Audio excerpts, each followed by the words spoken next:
สเปรย์ออยวันโอวัน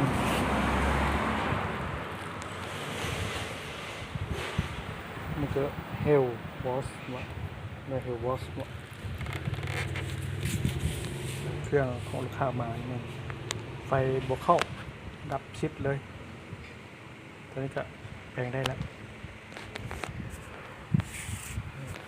เสียบไฟกับปกติมาหมดแล้วนี่จะอธิบายนิดนึงสำหรับมือมาใหม่ส่วนหลายเมนคำว่าตายดับเลยขึ้นเลยก็จะมีหลายอาการขึ้นกันอาการ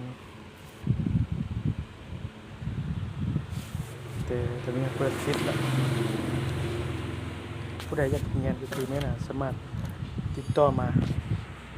หรืออยากคู่อย่างก็ติดต่อมาในคลิปอยากเสริมบอกความดับบอกความอยากเสริมมันอย่างก็แล้วแต่ก็บอกมาจะมาแนะนำคลิปให้สอน